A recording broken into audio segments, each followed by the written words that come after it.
أنفسنا ومن سيئات أعمالنا من يهده الله فلا مضل له ومن يضلل فلا هادي له أشهد أن لا إله إلا الله وحده لا شريك له وأشهد أن محمدا عبده ورسوله اللهم صل على محمد وأزواجه وذريته كما صليت على آل إبراهيم وبارك على محمد وعلى أزواجه وذريته كما باركت على آل إبراهيم إنك حميد مجيد رب اشرح لي صدري ويسر لي أمري واحلل عقدة من لساني يفقهوا قولي. Alhamdulillah, sama-sama kita bersyukur kepada Allah Subhanahu Wa Taala kerana pada malam ini kita dapat sama-sama kumpul di surau kita dan telah kita solat maghrib secara berjemaah. Dan kita akan sambunglah ya kuliah kita yang telah lalu, yang telah kita tinggalkan. Sejuk, subi aircon lah. Subi, tak apa, biar panas pun. Aircon subi kan? Oh, patut sejuk. Itu panas. Panas sikit lah, okey je. Baik. Kelas kuliah hari itu daripada surah Al-Baqarah ayat yang ke-107. Kita dah baca di mana kata Allah Subhanahu Wa Taala, alam ta'lam annallaha lahu mulkus samawati wal ard. Allah Taala tanya kita, tidakkah kamu tahu bahawa Allah Subhanahu Wa Taala itu baginya kerajaan seluruh langit dan bumi, ya. Mulkus samawati wal ard, kerajaan langit dan bumi, ya. Sebab itu kita ada dua kerajaan. Satu kerajaan yang mutlak, ya. Itulah kerajaan Allah Subhanahu Wa Taala. Satu lagi kerajaan yang tidak mutlak, kerajaan yang dimiliki oleh makhluk yang lain, ya. Kerajaan juga kan.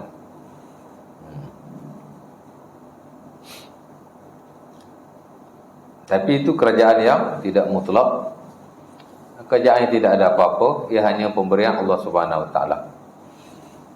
Sama juga raja ada dua, satu raja yang mutlak, itulah Allah Subhanahu Wa Taala, Al-Malik. Sebab itu nama Allah Subhanahu Wa Taala salah satunya ialah Al-Malik. Allah Subhanahu Wa Taala ada banyak nama. Dan kesemua nama-nama Allah Subhanahu Wa Taala adalah nama-nama yang agung, nama-nama yang mulia, nama-nama yang husna. Walillahil asma'ul husna fad'uhu biha. Kata Allah dalam surah Al-A'raf ayat 180, bagi Allah Ta'ala itu nama-nama yang baik, nama-nama yang husna, ya, nama-nama yang indah. Semua nama-nama Allah Subhanahu Wa Taala ada maknanya, dan of course lah nama dan makna itu adalah nama dan makna yang indah sekali. Ar-Rahman, ya, Ar-Rahim, As-Salam, Al-Quddus. Itulah satu persatu nama Allah. Semua adalah nama-nama yang mempunyai makna yang baik dan indah sekali, ya. Kalau nama tak indah tu bukan nama Allah lah, ya. Sebab itu nama-nama Allah Subhanahu Wa Taala seumpama sifat-sifatnya adalah tauqif. Maksudnya ia mesti berasaskan kepada wahyu. Kita tak boleh nak menamakan Allah melainkan dengan nama-nama yang dinamakan olehnya ke atas dirinya. Nama-nama yang dinamakan oleh Rasulullah ke atas dirinya, ya, kerana Rasulullah menerima wahyu, ya. Jadi nama-nama Allah yang ada dalam Quran dan adalah hadis Nabi, especially yang sahih, itulah nama-nama Allah Subhanahu Wa Taala. Sebagai bahasanya ada dalam Quran, ada sebahagiannya dalam hadis Nabi SAW, walaupun tidak ada dalam Quran. Tapi as long as dia sahih, dia ada nama-nama Allah, dan wajib kita beriman dengannya, ya.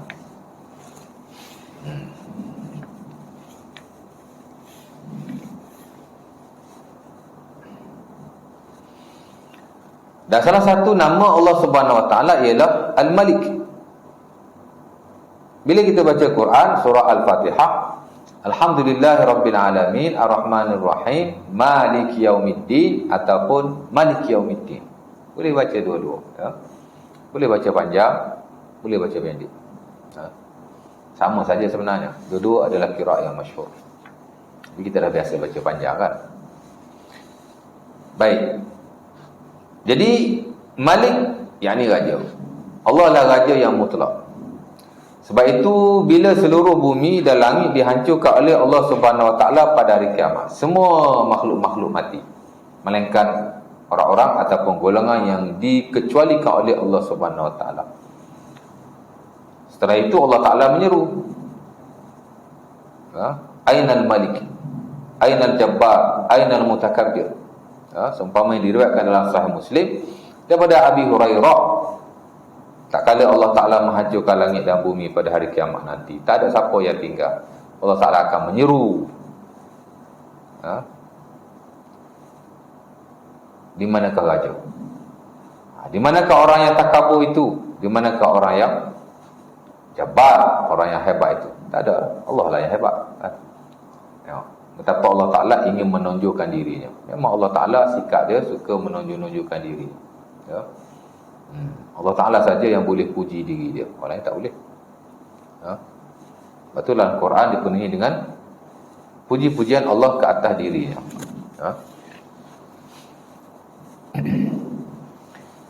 Kemudian Allah Ta'ala berkata lagi, وَمَا لَكُمْ مِنْ دُونِ اللَّهِ مِنْ وَلِيٍّ وَلَا نَصِيرٍ. Tidak adalah bagi kamu itu selain daripada Allah wali dan nasir. Apa makna wali? Wali ni makna penolong, pembantu. Orang yang boleh mengeluarkan kita daripada kesulitan, bahkan orang yang menciptakan kita dan memberi segala keperluan kita, baik dalam kehidupan kita di dunia dan juga kehidupan kita di akhirat. Baik dalam urusan yang bersabit dengan agama, dialah yang membantu dan menolong kita. Begitu juga dalam hal-hal yang selain daripada agama. Kita semayang, memanglah kita yang usaha. Tapi kalau Allah Ta'ala tak bagi kita sihat, tak bagi kita segala kemudahan sehingga kita sampai, tak sampai juga. Hatta Allah Ta'ala yang gerakkan hati kita. Allah Ta'ala yang gerakkan hati kita tu. Sesuai Rasulullah SAW, umpama yang diriwayatkan dalam Sahih Muslim daripada Ummu Salamah, doa yang terbanyak yang diucapkan oleh Nabi SAW ialah, Ya muqallibal qulub, sabbit qalbi ala dini. Wahai Tuhan yang membolak-balikkan hati. Hati kita ni dalam kekuasaan Allah. Tetapkanlah hatiku di atas agamamu. Sama lah kita mari surau, tapi siapa yang gerakkan hati kita tu? Siapa yang wujudkan kehendak kita tu? Allah lah. Lepas tu Allah Ta'ala pemudahkan pula. Dia bagi kaki kita boleh jalan, dia bagi mata kita boleh melihat, dia pemudahkan belaka. Maka sampailah kita kepada beribadah kepadanya.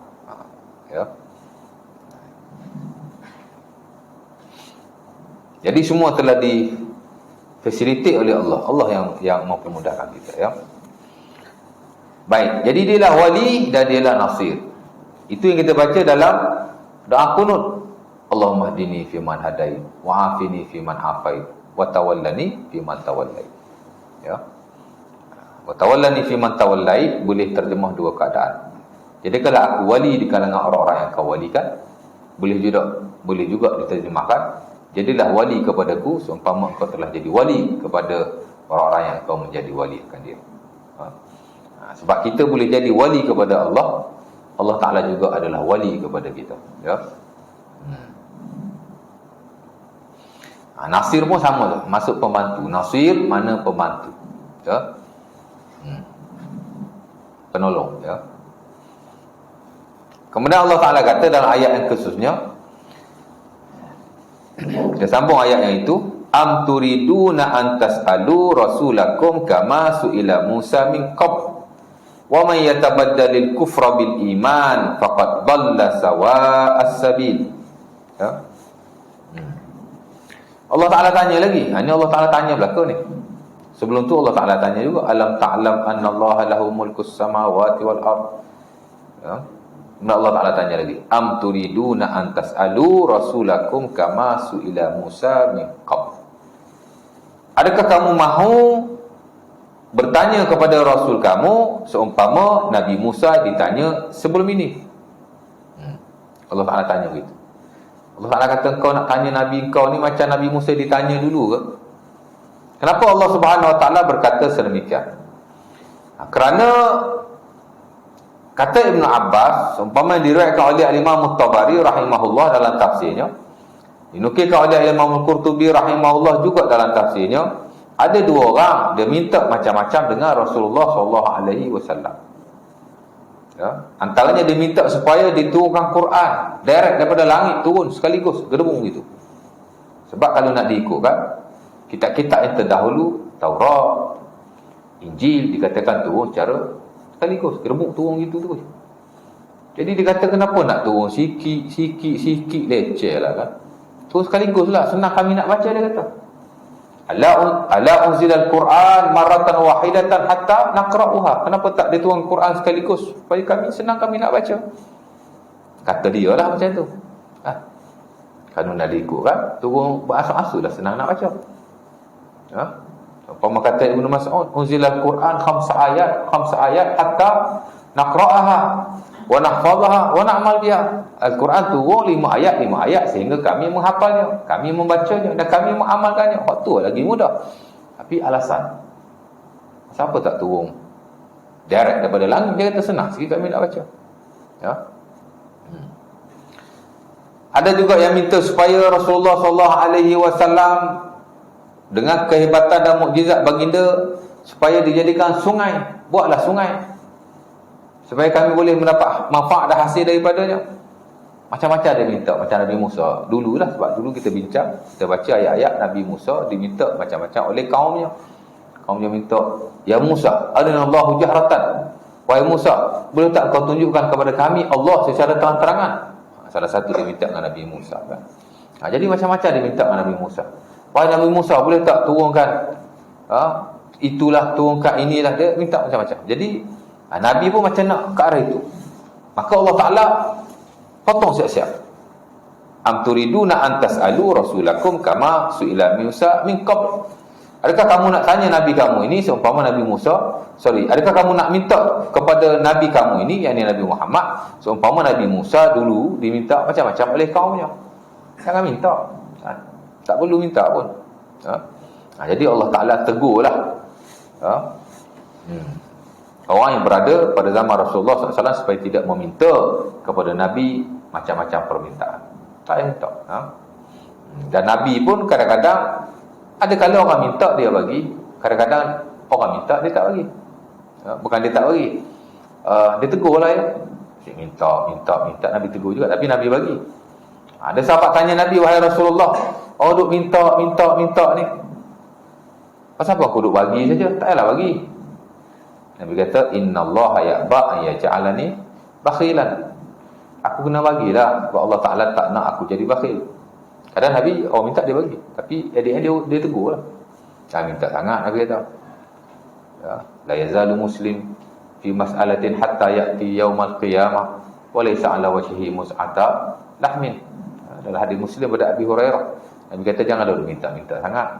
Esok hari kiamat kau akan datang dengan keadaan muka kau tidak ada daging, cacat muka kau.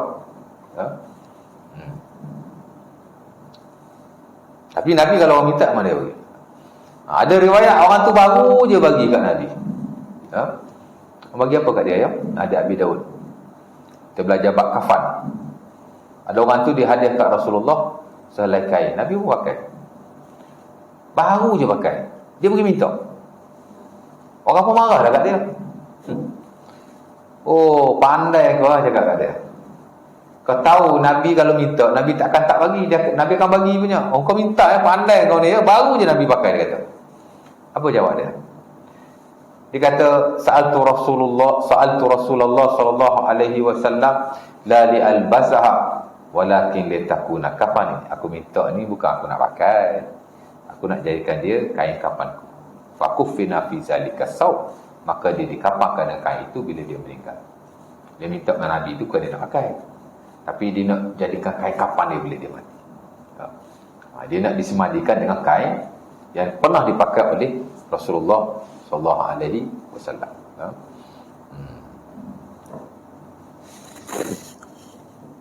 Jadi Allah Ta'ala larang lah, jangan minta Nabi macam-macam.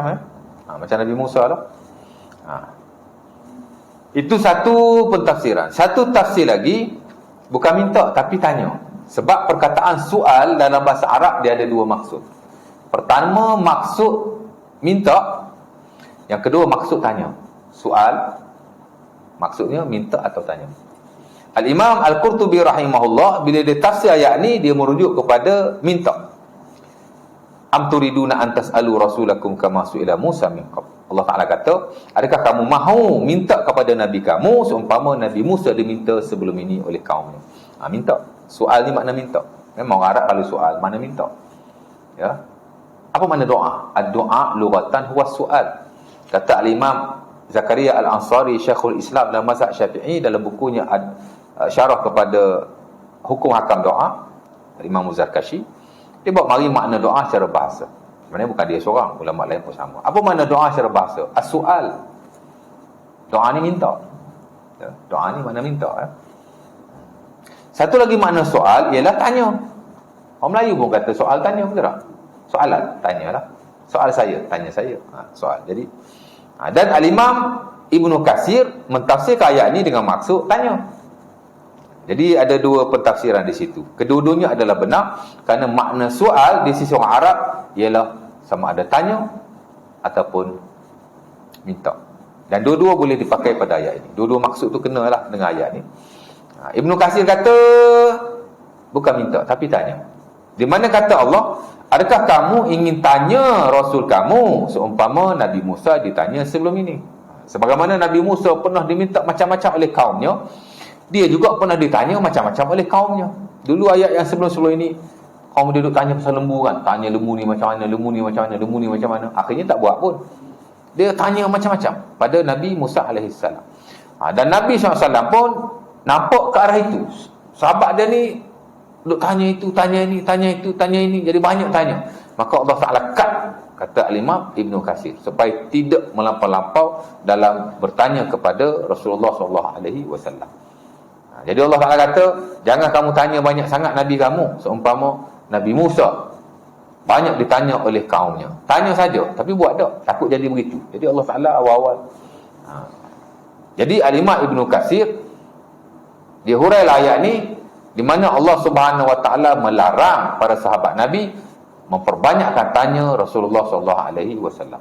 Bukan tak boleh tanya langsung, tapi jangan banyak tanya sangat. Malah turun ayat yang lain juga, Allah Ta'ala kata, la tas'alu an asya'in intub dalakum tasukum. Jangan kamu banyak tanya sangat sehingga kalau dijawab dia akan menyakiti kamu.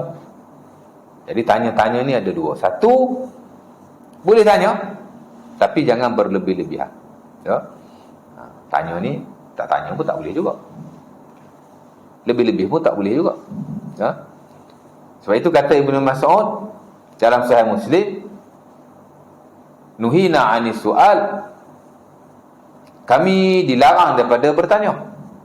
Wa kana yu'jibuna idza jaa'a al-a'rab fasalu Rasulullah.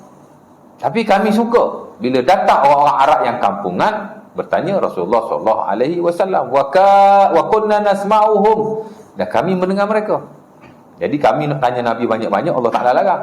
Jadi kami suka kalau orang datang, orang Arab kampung yang mari tanya Nabi, kami pun dengar. Jadi dikata kami suka. Sebab itu kita lihat banyak konteks soal jawab Rasulullah SAW berlaku dengan orang Arab kampungan. Ada juga sahabat Nabi yang tanya, tapi banyak orang tanya Nabi ni orang Arab kampung. Kadang-kadang tengah Nabi bagi khutbah Jumaat tanya lagi tu. Tengah Nabi bagi khutbah tu, dia tanya. Kita belajar dalam bab Jumaat kan. Masa khutbah Jumaat ni boleh bercakap ke tak boleh bercakap? Sebagai ulama kata tak boleh bercakap, haram. Dan itu adalah pendapat Imam Syafi'i rahimahullah yang lama. Dia kata haram. Pasal apa haram? Pasal Nabi SAW ada banyak hadis Nabi melarangnya. Ya. Idza qala ahadukum li akhihi ansit faqad lawa wa man lawa la jum'ata lahu. Hadis Abi Hurairah dalam Sahih Muslim. Nabi kata kalau seseorang itu berkata kepada saudaranya diam, maka dia telah lawa. Orang yang lawa tidak ada Jumaat baginya, mana tak ada pahala. Orang tu buat bising, kita kata diam. Kalau ikut kan okey je, apa masalah? Tak boleh. Saya khutbah Jumaat kena diam. Apa berlaku pun kena diam. Orang bising ke. Siapa-siapa yang sebut walau satu perkataan, maka dia telah lagu. Kalau ikutkan nahi mungkar tu, dia buat benda mungkar, dia buat bising, tanya khutbah benda mungkar. Nahi mungkar pun tak boleh pada waktu itu. Betapa Islam menjaga akan kepentingan mendengar khutbah pada ketika itu. Jadi tak boleh nak cakap apa-apa, diam dia. Tak boleh bercakap tu khotib. Dia tengok orang duk main handphone. Ni jangan main handphone dia. Dia tengok orang, dia boleh tegur tok khotib, orang lain tak boleh. Diam je tengok dia. Jadi haramlah. Jelaslah haram itu. Di samping beberapa hadis yang lain, Tapi sebagian ulama kata tidak haram. Makruh saja. Makruh saja. Kenapa? Dan itu adalah pendapat Imam Syafi'i rahimahullah yang baru. Dia kata makruh lah, tidak haram. Tapi bukan makna kita boleh bercakap. Maksudnya tidak haram. Jika ada perlu kepada bercakap, bercakaplah. Dia tidak haram dan tidak menjejaskan pahala Jumaat kita. Kenapa? Kerana ada ketikanya Nabi ketika memberi khutbah, Nabi ditanya oleh orang Arab. Orang Arabi itulah. Dia ada dua ya. Satu Arab, satu Arabi. Lain tu. Orang Arab, mana orang Arab lah. Satu lagi dia panggil Arabi. Satu lagi dia panggil Arabi. Arabi ni orang Arab juga, tapi dia duduk di kampung-kampung. Orang Arab Badui. Bila dia tanya Nabi, dia banyak tanya. Mai tanya khutbah Jumaat, tanya lagi tu. Memang macam kita kalau tengah tok khotib bagi khutbah, kita tanya. Marah tok khotib tak? Macam tak ada masalah yang kau nak tanya. Tapi Nabi tak marah, boleh tanya. Kalau benda tu perlu ditanya, tanya. Tengah-tengah Nabi khutbah, kata Anas bin Malik, kana Nabi yakhutubu, faqama rajulun minal Arab, fasa'alahu, ya Rasulullah mata as-sa'ah. Tengah Nabi bagi khutbah, kata Anas bin Malik, tiba-tiba bangun seorang Arabi, lantas dia bertanya Nabi, wahai Rasulullah, bila hari kiamat? Tanya waktu tu. Pasal dia nak tahu. Benda penting kan? Tak boleh nak tangguh tak? Tanya terus. Waktu Nabi SAW menyampaikan khutbah. Jadi nampak macam boleh bercakap lah. Ada keperluan di situ. Jadi tidak haram. Makruh. Harus tidaklah makruh. Kalau boleh jangan tanya. Tapi kalau tanya pun tidak haram. Jadi ada nas yang menunjukkan ke arah itu. Dia tanya hebat tu. Bila kiamat? Hai Rasulullah. Nabi pun tanya dia balik. Ma'adatalah, apa yang kamu telah prepare untuknya? Kamu tanya kiamat-kiamat ni, kamu dah prepare ke? La, tak ada. Ma'adatulah min kasrati salatin wala siyamin wala sadaqatin walakinni uhibbullah wa rasulah. Allah dia kata, aku tidak bersedia dengan banyaknya solat, banyaknya puasa dan banyaknya sedekah. Tapi aku sayang pada Allah dan Rasulnya. Ibadah aku ni tidak banyak, dia kata. Tapi aku sayang pada Allah dan Rasul. Nabi pun jawab, anta ma'a man ahbabta. Kamu akan bersama dengan orang yang kamu sayang. Jadi Nabi layanlah cerita dia. Siapa yang tanya tu? Arabi. Jadi untung juga dia tanya. Ada hukum yang berbeza di situ, ya. Ada hikmah belaka tu. Sebab tu hukum syarak ni dia hukum saja. Dia ada hikmah sekali. Hukum, hikmah. Kita belajar dalam usulul fiqh, setiap hukum ada hikmah. Ya. Itu benda basic. Biasa kita belajar definisi. Apa definisi? Kalau zakat, apa definisi zakat? Apa hukum zakat? Apa dalil pensyaratan zakat? Apa hikmahnya? Dia hikmah ni sentiasa ada pada setiap hukum syarak. Jadi ada hikmahnya. Ya. Siapa yang tanya tu? Arabi. Sebab tu kata Ibnu Mas'ud, kami nak tanya Nabi banyak-banyak, Allah Ta'ala larang. Kami suka jika datang orang Arab kampungan, lalu dia bertanya Rasulullah SAW. Ada juga sahabat lain nak tanya, tapi banyak kes orang tanya Nabi ni orang Arabi. Dan begitu juga ditegakkan oleh sahabat Nabi yang lain, seumpama Al-Bara' bin Azib, dia pun kata sama, kami suka bila Nabi ditanya oleh orang Arab-Arab kampungan, kerana Nabi kebiasaannya tidak akan menolak bila mereka bertanya. Nabi akan jawab. Walaupun ketika waktu yang sukar seumpama itu. Bagi khutbah, jawab. Ada kes lagi tuan-tuan. Juga diriwayatkan daripada Anas bin Malik dan Sahih Bukhari atau Muslim sama juga. Nabi bagi khutbah, tiba-tiba dia main, "Ya Rasulullah, halakatil amwal, waja'atil ayal, ud'u Allah lana." Wahai Nabi, tengah bagi khutbah ni, tiba-tiba mari orang Arabi kata, "Wahai Rasulullah, halakatil amwal, harta kami telah binasa. Waja'atil ayal, keluarga kami telah lapar. Fad'allahu lana, doalah kepada kami." Pasal apa dia kata macam tu? Tempat dia kemarau, tak turun hujan. Nabi pun waktu itu angkat tangan, Allahumma arisna, Allahumma arisna, Allahumma arisna, qaisan murisan. Nabi doa terus. Ya. Sebab itu ketika khutbah Jumaat, khatib lah ya, terutamanya, boleh mengangkat tangan ketika khutbah bila ada hal penting seumpama itu. Tapi doa-doa biasa, majoriti kata tak perlu diangkat tangan. Kalau angkat tangan, sebahagian kata makruh, sebahagian kata bid'ah. Maknanya yang dilarang lah, boleh diharam lah ya. Tu khatib, ada baca doa, dia angkat tangan. Ada juga ulama kata harus, tapi majoriti kata makruh atau bid'ah, mana tak boleh ya.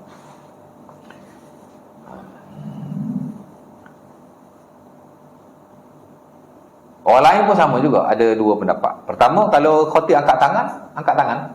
Kalau khatib tak angkat tangan, tak angkat tangan. Ha?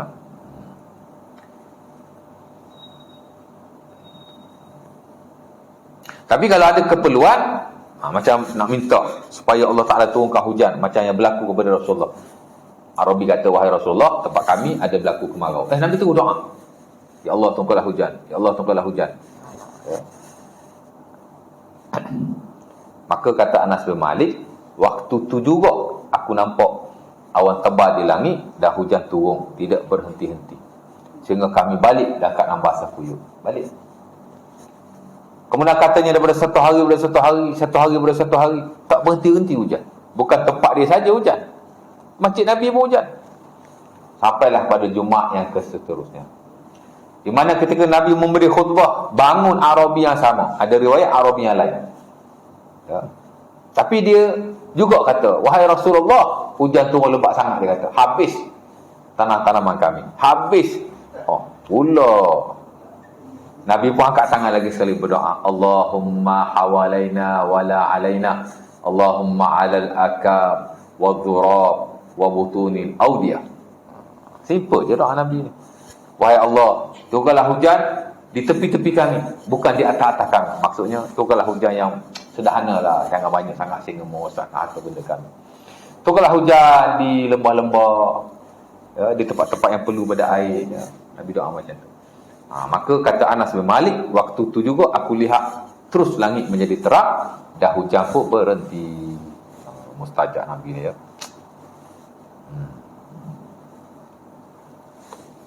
Jadi cerita Arabi itulah tanya Nabi. Ya. Jadi boleh tanya, tapi jangan berlebih-lebihan. Dan jangan tak tanya langsung. Ya. Dan kita akuilah antara medium untuk kita dapatkan ilmu ialah dengan bertanya. Tapi orang Melayu ni memang susah nak tanya tuan. Saya belajar dulu, orang Melayu lah paling banyak tak tanya. Orang Melayu. Oh, kalau orang luar negara tuan, letih lecturer nak jawab. Bergaduh lecturer lagi ada. Orang Melayu senyap ya. Termasuk saya lah ya. Saya tanya juga saya sekali lah masa belajar degree dulu lah ya. Dan masa saya belajar masters pun saya dapati sama juga. Orang Melayu tak banyak tanya. Ya, kalau dalam kelas saya lah paling banyak tanya sekali. Pokok-pokok tanya. Memang niat belajar tu kan nak ilmu tu. Tanya, tak tanya. Dan hari ni bukan macam dulu-dulu. Kalau dulu-dulu pensyarah kalau kita banyak tanya dia marah juga. Hari ni tak ada. Lagi kita banyak tanya dia lagi suka. Kalau di tempat saya dulu, kalau kita lawan dia lagi suka. Banyak subjek yang saya dapat A sebab saya lawan pensyarah. Hak mana saya tak lawan dapat B. Aduh. Terbalik tu. Kita ingat kalau kita lawan pensyarah, bukan lawan. Maksud kita banyak tanya, kita banyak bantah, kita pertikaikan dia. Saya tak setuju lah ustaz kata gitu. Mana awak tak setuju? Diskah dengan dia. Ni lawan aku ni bagi C ya. Tak ada. Hak mana yang saya banyak bantah pensyarah saya tuan, semua bagi A kat saya. Tapi hak mana saya kadang-kadang mari juga, mari malas lah. Malas aku time ni duduk diam sudahlah. Jadi lecturer pun tak kenal kita, pasal kita kurang cakap. Terutama bila sudah hujung-hujung kan. Jadi mari malah lagi kelas gitu je lah. Malah nak banyak tanya, malah nak banyak soal, malah nak bincang sangat, duduk diam macam. Jadi pensyarah pun tak kenal kita, ya. Dia pun tak tahu kita punya, ya. Jadi dia pun, jadi nak cerita begitulah. Saya yang banyak diam kan, dapat result tak apa bagus. Tapi yang mana kita banyak tanya, banyak discuss, banyak lawan, bantah pensyarah tu, waktu yang kita dapat skor. Hari ni bukan macam zaman dulu. Hari ni pensyarah semua dia open minded. Malah dia tak suka kalau kelas tak ada soalan. Dia memang tak suka. Lagi banyak tanya lagi bagus. Kadang-kadang bila kita tanya kan, dia pun tak tahu. Pasal dia pun bukan tahu belaka. Oh tak apa. Dia not. Ya. Yalah, anak murid macam-macam kan. Orang ni belajar Mesir, orang ni belajar Jordan, orang ni belajar UAE, orang ni belajar UK. Anak murid macam-macam. Orang masters kan. Pensyarah nak layan belaka letih juga, ya. Tapi tak apa. Jadi tanya, ya. Boleh tanya. Bahkan kalau kita belajar hukum hakam Islam ni banyak kerana Rasulullah SAW ditanya. Dalam Quran pun sama.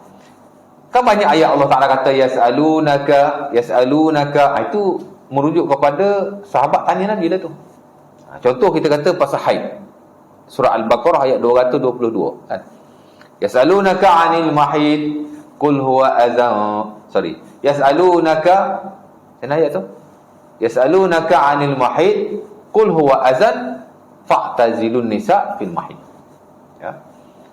Itu ayat tanya Allah Ta'ala kata mereka bertanya kamu tentang haid. Katakan haid itu adalah kotoran, maka jauhilah wanita ketika haid. Kerana orang tanya Nabi, Allah Ta'ala wahyu. Ada beberapa belah ayat Allah Ta'ala kata yas'alunaka. Mereka bertanya kamu. Pasal Nabi memang sentiasa ditanya oleh sahabat-sahabatnya. Itu tak masuk lagi hadis-hadis Nabi SAW. Banyak sahabat tanya Nabi. Banyak orang Arabi tanya Nabi.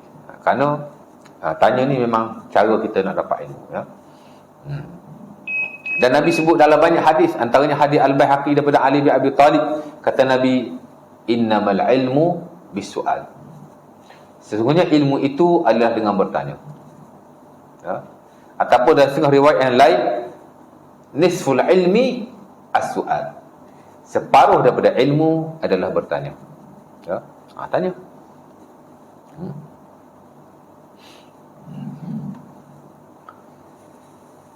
Ibnu Abbas radhiyallahu taala anhu, memang Nabi doa dia secara khusus. Seumpama dalam Sahih Al-Bukhari daripada beliau sendiri, di mana katanya Nabi berdoa kepadanya, Allahumma faqihhu fiddin. Wahai Allah, faqihkanlah dia dalam agama. Nabi doa khusus pada Ibnu Abbas. Dan bila kita lihat Ibnu Abbas memang antara sahabat yang teralim berbanding sahabat-sahabat yang lain. Dia dinamakan sebagai Hibrul Ummah, pena ummah. Mana alim lah.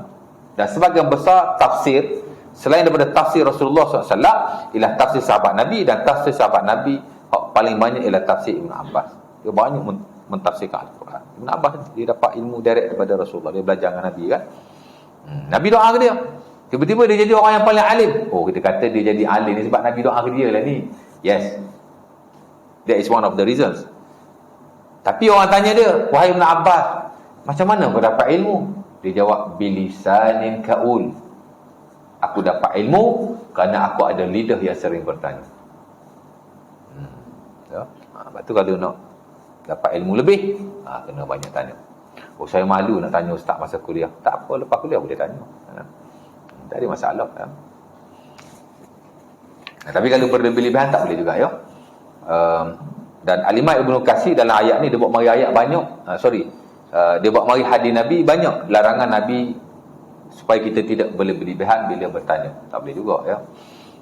Antaranya hadis Mughirah dalam Sahih Muslim, kata Nabi, innallaha karaha lakum salasan.